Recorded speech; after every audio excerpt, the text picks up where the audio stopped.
जुहार Sambalpuri kitchen की आपण मानकु बहुत बहुत स्वागत। आपण माने तो जानी थिबे ओडिशार गुटे फेमस समर डिश अछि जार ना हेउची पखाल। आज आमे बनामा तुलसी दही पखाल। तो चलून देखमा तुलसी दही पखाल बनाबार लगी आमको काना काना लगबा। 300 ग्राम देसी उषना चाउल रो भात नहीं छे। गोटे चामच काकुड़ी के छोट छोट करी काटी छे। 2टा कंचा मिर्चा के छोट छोट करी काटी छे।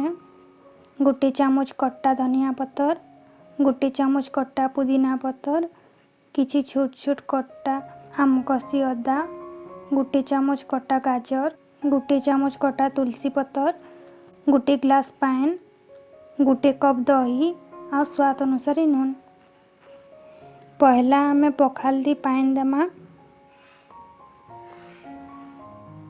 पखाल की मुई न 2 घंटा आगरू रांधी करी ताके भल से ठंडा कर दीछे।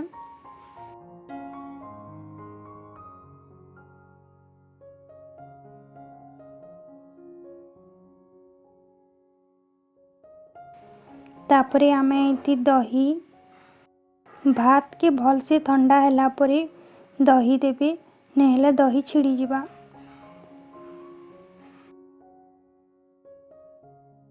गाजर,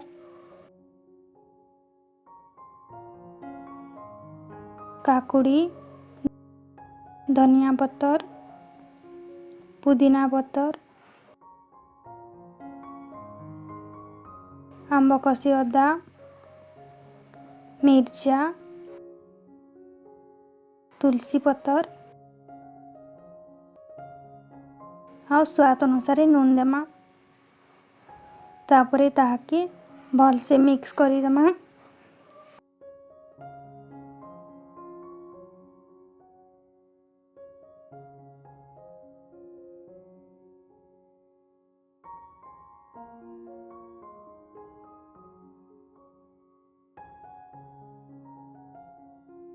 देखुन रेडी हे गला हमर तुलसी दही पखाल।